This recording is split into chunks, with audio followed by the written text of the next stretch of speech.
میرے نبی جناب محمد الرسول اللہ صلی اللہ علیہ وآلہ وسلم نے مسلمانوں میں سے کچھ ایسے خوش نصیب لوگوں کا تذکرہ فرمایا کہ جن مسلمانوں کی عرش پہ بڑی عزت کی جاتی ہے، جن کا ذکر اللہ کے ہاں عرش پہ ہوتا ہے۔ وہ خوش قسمت جن کے نام عرش پہ لیے جاتے ہیں، ذکر کیے جاتے ہیں، وہ کون ہیں؟ اگر آپ توجہ کریں، خطبہ جمعہ میں 3 لوگوں کا ذکر کیا جائے گا، جن 3 لوگوں کا تذکرہ اللہ کے پاس عرش پہ ہوتا ہے، جن کی عرش پہ بڑی پہچان اور بڑی عزت کی جاتی ہے۔ فَكَم مِّن مَّعْرُوفٍ فِي الْأَرْضِ مَجْهُولٌ فِي السَّمَاءِ، کتنے ایسے لوگ ہیں جن کی دنیا میں بڑی شہرت ہوتی ہے، دنیا میں ان کا بڑا چرچا ہوتا ہے، دنیا میں ان کی بڑی عزت ہوتی ہے، لوگ ان کو سلام کرتے ہیں، لیکن عرش پہ ان کو کوئی نہیں جانتا۔ وَكَم مِّن مَّجْهُولٍ فِي الْأَرْضِ مَعْرُوفٌ فِي السَّمَاءِ، اور بڑے ایسے ہیں کہ جن کو زمین میں کوئی جانتا نہیں، غریب اور فقیر،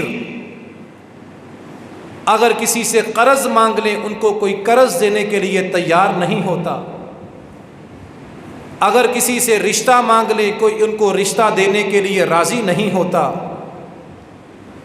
زمین میں گمنام، کوئی نہیں جانتا، کوئی عزت نہیں کرتا، لیکن ان کی نیکی کی وجہ سے ان کا ذکر عرش پہ بلند ہوتا ہے۔ زمین میں ان کو کوئی جانتا نہیں، فقیر اور مسکین ہیں، لیکن دلوں میں تقوی اور نیکی ہے، جس کی وجہ سے ان کے تذکرے اور ان کا نام عرش پہ لیا جاتا ہے۔ وہ کون خوش قسمت ہیں؟ سب سے پہلا بندہ، سب سے پہلا خوش نصیب جس کی عرش پہ عزت ہے، جس کا نام عرش پہ بلند ہوتا ہے، جس کا تذکرہ اللہ کے پاس عرش پہ کیا جاتا ہے، پہلا مسلمان اللہ کے قرآن کی تلاوت کرنے والا، اللہ کے قرآن سے محبت کرنے والا، اللہ کے قرآن کو کھولنے اور پڑھنے والا، جس کا کوئی ایک دن بھی ایسا نہیں جو قرآن کی تلاوت کے بغیر گزرتا ہو۔ وہ مسلمان کہ قرآن اس کی آنکھوں کی ٹھنڈک اور اس کے دل کا قرار بن جاتا ہے۔ وہ مسلمان جس نے اپنے وقت میں سے کچھ وقت قرآن کی تلاوت کے لیے خاص کیا ہے، قرآن کو پڑھنے اور سننے والا، قرآن سے محبت اور چاہت کرنے والا، یہ وہ خوش قسمت ہے جس کے تذکرے رحمان کے پاس عرش پہ ہوتے ہیں۔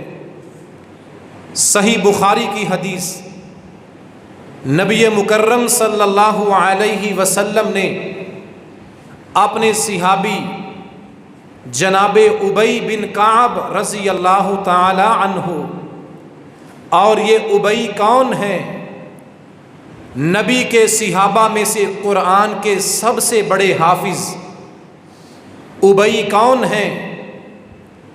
نبی کے صحابہ میں سے قرآن کے سب سے بڑے قاری، رات کو بھی قرآن کی تلاوت کرنے والے، دن بھی تلاوت میں بسر کرنے والے، قرآن پڑھنے اور قرآن سننے والے۔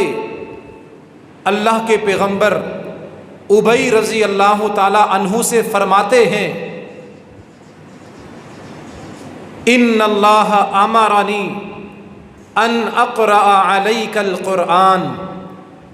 اللہ کے نبی نے ابی سے فرمایا، ابی آسمان سے جبریل پیغام لے کے آیا ہے، آسمان سے جبریل وحی لے کے آیا ہے، اور وحی کس چیز کی ہے؟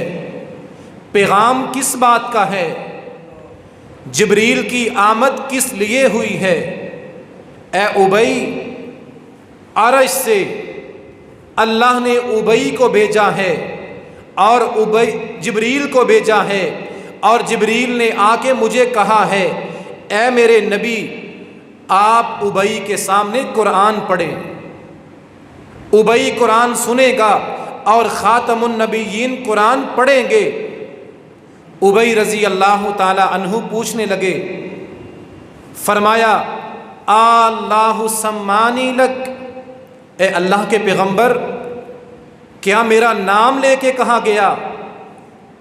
اللہ نے میرا نام لیا ہے کہ ابی کے سامنے میرے نبی قرآن پڑھو؟ اللہ کے پیغمبر نے فرمایا ہاں ابی، تیرا نام لے کے اللہ نے فرمایا۔ وحی آئی، اس وحی میں تیرا نام لیا گیا ہے، عرش پہ اللہ نے تیرا نام لے کے کہا جبریل میرے نبی کو پیغام دو کہ ابی کے سامنے قرآن پڑھیں۔ فجعل ابی یبکی، جب ابی نے یہ بات سنی کہ زمین و آسمانوں کو پیدا کرنے والے رحمان نے میرا نام لیا ہے، عرش پہ میرے نام کا تذکرہ ہوا ہے، جبریل کو نام لے کے کہا گیا کہ اے جبریل میرے نبی سے کہو کہ ابی کو قرآن پڑھ کے سنائیں۔ جب ابی نے یہ بات سنی کہ میرا نام عرش پہ لیا گیا، فجعل ابی یبکی، خوشی کے مارے ابی کی آنکھوں سے آنسو جاری ہو گئے، اپنی خوش قسمتی کی وجہ سے کہ کہاں میں اور کہاں عرش پہ زمین و آسمانوں کو پیدا کرنے والا جبریل کے سامنے مجھ جیسے بندے کا نام لیتا ہے، اور اللہ نام لے کے کہتا ہے میرے نبی ابی کو قرآن پڑھ کے سناؤ۔ یہ مقام کیسے ملا؟ یہ عزت کیسے حاصل ہوئی؟ کیا وجہ تھی کہ عرش پہ ابی کا نام اللہ لیتا ہے؟ ابی کے اندر نیکی یہ تھی، ابی رات کی اور دن کی ساری مصروفیات سے فارغ ہو کر جب وقت ملتا قرآن پڑھا کرتے تھے۔ ابی قرآن سے محبت کرتے تھے۔ جناب ابی رضی اللہ تعالی عنہ اپنا وقت قرآن کو دیا کرتے تھے۔ یہ قرآن کی تلاوت تھی کہ جس کی وجہ سے جناب ابی رضی اللہ تعالی عنہ کا نام زمین و آسمانوں کو پیدا کرنے والا اپنے فرشتوں کے سامنے عرش پہ لیتا ہے۔ اور امام ابن القیم رحمۃ اللہ علیہ نے فرمایا مفتاح حیات القلب، دلوں کی شفا، دلوں کا سکون، دلوں کا چین اور دلوں کا آرام اللہ نے 3 چیزوں میں رکھا ہے۔ تدبر القرآن، جو انسان قرآن کو پڑھتا بھی ہے اور قرآن کو سمجھتا بھی ہے، اللہ اس بندے کو دل کا قرار اور دل کا سکون عطا کر دیتا ہے۔ الا بذکر اللہ تطمئن القلوب، اللہ کے ذکر میں، قرآن کی تلاوت میں، قرآن کو پڑھنے اور سمجھنے میں تطمئن القلوب، انسان کے دل شفا پاتے ہیں، انسانوں کے دل آرام اور چین پاتے ہیں اللہ کے قرآن کی تلاوت سے۔ دلوں کا سکون اگر اللہ نے رکھا ہے، دلوں کی بیماریوں سے شفا اگر اللہ نے رکھی ہے، تو قرآن کی تلاوت اور قرآن کو سمجھنے میں رکھی ہے۔ اور دوسرا وَالتَّضَرُّعُ بِالْأَسْحَارِ، دلوں کا چین اور دلوں کا قرار ملتا ہے سحری کے وقت اپنے گناہوں پہ آنسو بہانے سے۔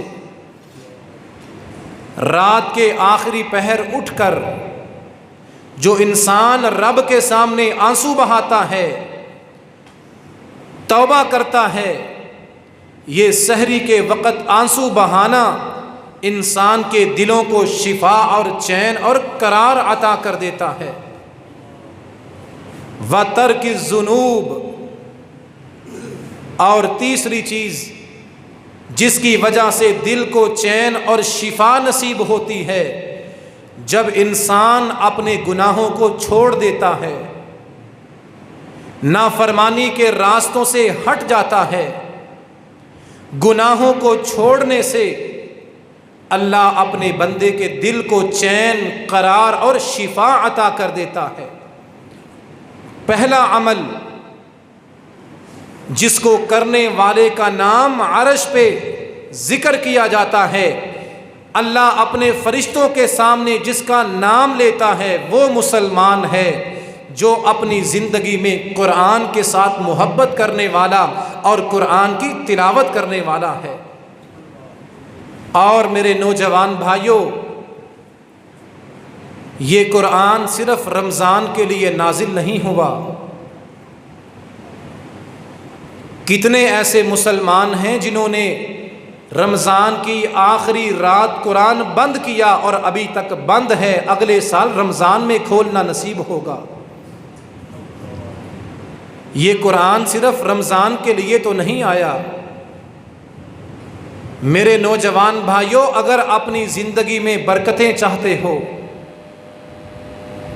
اپنے جسموں کی شفا چاہتے ہو، دلوں کا قرار چاہتے ہو، اللہ کے قرآن کو کھولا کرو، پڑھا کرو۔ میری ماں اور بہنوں، 24 گھنٹوں میں سے کچھ وقت خاص کرو قرآن کی تلاوت کے لیے۔ کبھی وقت ملے، کبھی فیس بک سے فرصت ملے تو قرآن کھول لیا کرو۔ کبھی سوشل میڈیا سے نجات نصیب ہو تو قرآن کھول لیا کرو۔ اللہ کے گھر میں بیٹھے ہو، اگر جمعہ پڑھنے کے لیے آئے ہو تو اپنا محاسبہ کرو، اپنی ضمیر کی عدالت میں اپنے آپ سے سوال کرو۔ فیس بک اور سوشل میڈیا کا سٹیٹس لمحہ لمحہ، ایک ایک منٹ کے بعد دیکھتا ہوں، قرآن دیکھے ہوئے کتنا وقت ہوا ہے۔ سوشل میڈیا اور موبائل کبھی بند نہیں ہوا۔ اپنے ضمیر سے پوچھئے، میں نے اللہ کے قرآن کو پڑھے ہوئے کتنے دن گزار دیے ہیں؟ اللہ کی قسم، تعویذ پہن لینے سے غموں سے نجات نہیں ملتی۔ رب کعبہ کی قسم، یہ تعویذ لٹکانے سے اگر شفائیں ملتی، نبی کا کوئی صحابی تعویذ پہن لیتا۔ شفائیں ملتی ہیں اللہ کے قرآن کو پڑھنے سے، شفائیں ملتی ہیں قرآن کی تلاوت کرنے سے۔ حویلی اور دکان میں، گھر اور مکان میں ایک تعویذ لے کے لٹکا لیا، یہ تو بڑا آسان کام ہے۔ اس میں تو اللہ نے برکت اور شفا رکھی نہیں، اگر رکھی ہوتی تو میرے پیغمبر ضرور بتاتے۔ گھروں میں برکتیں، دکانوں میں برکتیں، دلوں کی شفا، جسموں کا سکون، امن کی زندگی اگر اللہ نے رکھی ہے، الا بذکر اللہ تطمئن القلوب، اللہ کے ذکر اور قرآن کی تلاوت میں رکھی ہے۔ میں دعا کرتا ہوں اللہ ہم سب کو ہر روز قرآن پڑھنے کی توفیق عطا فرما۔ اللہ ہمارا کوئی ایک دن ایسا نہ ہو جس میں ہم نے قرآن کی تلاوت نہ کی ہو۔